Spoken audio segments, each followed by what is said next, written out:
Hai teman-teman, perkenalkan nama lengkap saya Fabiola Saung, NPM 21810004300026. Di sini saya akan menjelaskan atau menceritakan kembali sebuah kisah yang terjadi pada masa lampau. Tepatnya terjadi pada tahun 1976, di mana pada 1976 ini wilayah Timur Timur itu berintegrasi ke wilayah negara Indonesia. Integrasi wilayah Timur Timur ini ke wilayah negara Indonesia itu tidak terlepas dari yang namanya situasi politik internasional yang terjadi pada saat itu, di mana pada saat itu terjadi perang dingin di kawasan Asia Tenggara, yaitu antara blok barat dan blok timur. Blok barat di sini yaitu Amerika Serikat dan blok timurnya yaitu Uni Soviet. Pada saat yang bersamaan juga di wilayah koloni Portugis yaitu wilayah Timur Timur yang berbatasan langsung dengan wilayah Indonesia terjadi yang namanya krisis politik. Krisis itu sendiri terjadi sebagai dampak kebebasan yang diberikan oleh pemerintahan baru Portugal di bawah pimpinan Jenderal António de Spinola. Jenderal António de Spinola ini telah melakukan perubahan dan berusaha mengembalikan hak-hak sipil, termasuk hak demokrasi masyarakatnya dan bahkan dekolonisasi. Proses integrasi wilayah Timur Timur ke dalam wilayah negara Indonesia. Jadi, pada tahun 1974 di Portugal terjadi yang namanya revolusi bunga. Revolusi bunga ini bisa juga disebut dengan revolusi Anyelir. Revolusi bunga atau revolusi Anyelir ini mendorong Portugal untuk mengeluarkan kebijakan-kebijakan dekolonisasi dan mulai meninggalkan wilayah jajahannya termasuk wilayah Timur Timur. Pada saat itu, partai-partai politik mulai berdiri di wilayah Timur Timur. Partai-partai tersebut diantaranya yaitu Partai Apodeti, Fretilin, UDT, Trabalista, dan Partai Kota. Partai UDT ini menginginkan Timur Timur untuk tetap berada di bawah kekuasaan Portugal. Partai Apodeti menginginkan Timur Timur berintegrasi ke dalam wilayah negara Indonesia. Sedangkan Partai Fretilin menginginkan Timur Timur merdeka sebagai sebuah negara yang berdaulat. Ketiga partai ini yaitu Partai UDT, Apodeti, dan Fretilin ini merupakan tiga partai besar yang ada pada saat itu. Sedangkan dua partai kecil diantaranya yaitu Partai Kota dan Partai Trabalista.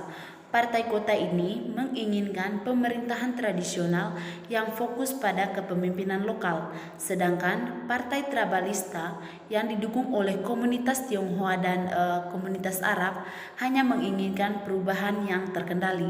Dilihat dari sisi kekuatan senjata, Fretilin merupakan fraksi yang terkuat sebab ia mendapat dukungan dari pasukan pribumi militer Timor Portugis. Pasukan Fretilin memberikan perlawanan yang hebat baik terhadap pasukan UDT maupun terhadap pasukan Apodeti. UDT akhirnya memutuskan untuk meninggalkan tujuan utamanya yaitu mempertahankan Timur Timur berada di bawah Portugal dan bersatu dengan Apodeti untuk menghadapi Fretilin. Fretilin membantai puluhan ribu rakyat yang menginginkan Timur Timur bergabung dengan Indonesia, termasuk beberapa tokoh dari Apodeti. Gubernur Timor Portugis waktu itu bernama Mario Lemos Pires yang mengevakuasi sebagian besar pasukan Portugis ke Pulau Atauro.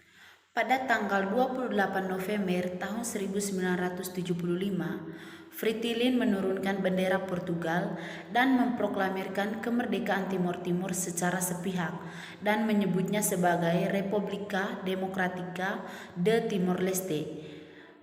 Namun, Portugal tidak mengakui kemerdekaan itu dengan gubernur Portugis yang mengelola provinsi dari Atauro.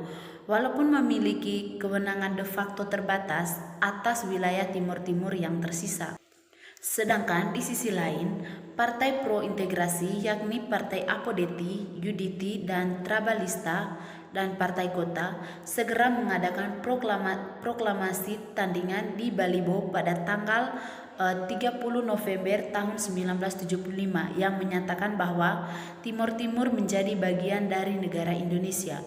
Naskah proklamasi tersebut ditandatangani oleh Arnoldo dos Reis Araujo yang merupakan perwakilan dari Apodeti, dan yang kedua yaitu Francisco Xavier Lopez da Cruz yang merupakan perwakilan dari UDT.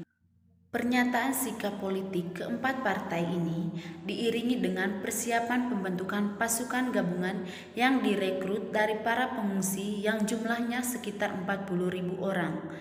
Dari perbatasan NTT, pasukan yang terdiri dari para pengungsi ini kembali ke Timor Timur dan menyerang kedudukan pasukan Fritilin secara bergerilya. Hingga pada 7 Desember 1975, ABRI melakukan invasi militer ke Timor Timur. Selama masa invasi tersebut, masa penolak integrasi Fritilin dibantai oleh pasukan ABRI, sedangkan anak-anaknya dibawa ke Indonesia untuk diasuh oleh keluarga militer Indonesia. Menyusul invasi tersebut, Gubernur Timor Portugis dan stafnya meninggalkan Pulau Atauro dengan dua kapal perang Portugal. Sebagai pernyataan kedaulatan, Portugal tetap mempertahankan kapal perang yang berpatroli di perairan sekitar Timor Timur hingga Mei 1976. Setelah Timor Timur jatuh ke tangan Indonesia, gabungan partai yang pro-integrasi membentuk PSTT. PSTT di sini yaitu Pemerintahan Sementara Timor Timur, dan mengangkat Arnoldo dos Reis Araujo sebagai gubernur pertama serta Francisco Xavier Lopez da Cruz sebagai wakil gubernur. Timor Timur resmi menjadi provinsi ke-27 Indonesia setelah disahkannya Undang-Undang Nomor 7 Tahun 1976 tentang penyesahan penyatuan Timor Timur ke dalam Negara Kesatuan Republik Indonesia. Masyarakat merasa ingin bersatu dengan Indonesia karena persamaan budaya dengan saudara serumpunya Timor Barat. Timor Timur menjadi provinsi yang paling unik karena merupakan satu-satunya provinsi Indonesia bekas wilayah jajahan Portugal, di mana provinsi Indonesia lainnya merupakan bekas wilayah jajahan Belanda. Penggunaan bahasa Portugis kemudian dilarang di wilayah ini karena dianggap sebagai peninggalan penjajahan. Sekian saja dari saya. Semoga materinya dapat bermanfaat bagi teman-teman semua.